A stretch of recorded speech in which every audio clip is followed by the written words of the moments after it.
Hi, welcome to Monitoring and Evaluation Made Simple. I'm your host, Coach Alexander. Today we're going to be looking at building a robust monitoring and evaluation system for more donor funding.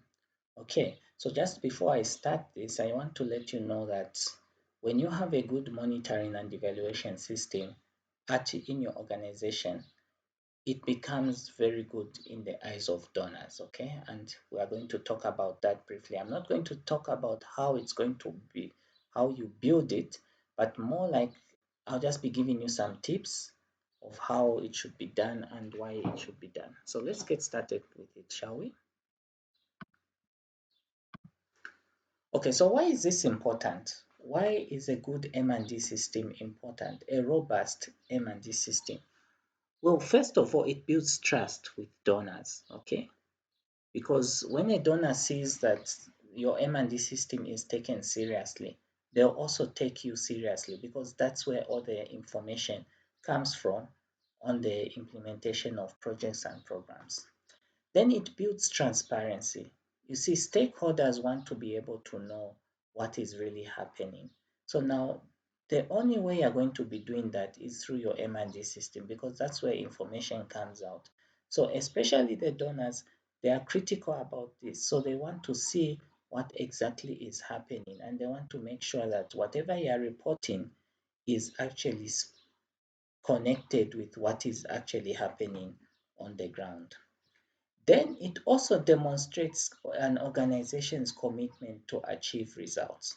You see, what these M&D systems do is that when you're implementing projects, the more you implement, the more you monitor, the more you learn. So this learning process is actually good for you because it helps you achieve the best results that you possibly can. And then lastly, it demonstrates organizations' ability to manage funds and use it for the intended purpose.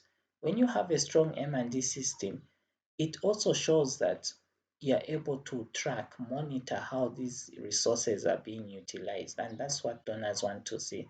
Because when they give you the grants, they don't want these grants to go to waste, but they want to see that they are being used responsibly. So how do you build a monitoring and evaluation system? Okay. The first thing you need to understand is that the building of the system is dependent on the resources that are put in. As a rule of thumb, it's always good to allocate 10% of your overall program budget to M&D. Once you do that, that budget will be strictly for M&D interventions, and that will make it more organized as you build it up. Then the second point is you have to ensure that you have all the documentation in place. So here we're talking about M&D plans, policies, guidelines. They should all be in place to ensure that once this M&Ds, actually to tell you the truth, these form part of the M&D system. These are the building blocks. So once you have all the documentation in place, that demonstrates that indeed your M&D system is robust. Then also it's always good to undertake a routine monitoring and evaluation systems audit. An audit is conducted in order to spot the weaknesses of the M&D system and recommend possible improvements. So this should be done routinely.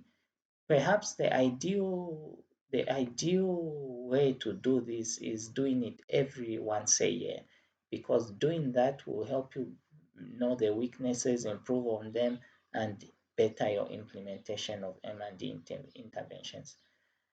Then another point is to employ the right staff with clear job descriptions. An M&D system incorporates the staff. So it's always good to have the right staff involved. It's always good to have, you don't need people who are always rich in experience, but you can have a mixture of those who are new to the system and those who are rich in experience. And the reason why I brought this out specifically with clear job descriptions is because you have a project manager who wants to take up M&D functions, but it shouldn't be the case. M&D personnel should be left on their own to do their work and only seeking approval from the manager. Sometimes it may not even be the project manager. If it's the M&D coordinator who's the boss of M&D activities in that organization, then that's fine. He should be referred to, and each of them should have clear job descriptions. Then make sure the M&D system answers the questions you need answered on your project. Please, please, please make sure that every time you do any M&D intervention, it should be related to what is there in the strategic plan, in the program document, or in the log frame, because all these are important documents to M&D personnel in order to make the monitoring and evaluation activities done with ease. So that's all I had for you today. I hope to see you again on this channel. If you haven't done so yet, please subscribe to this channel to get all the latest updates. Until we meet again, see you on the other side. Bye.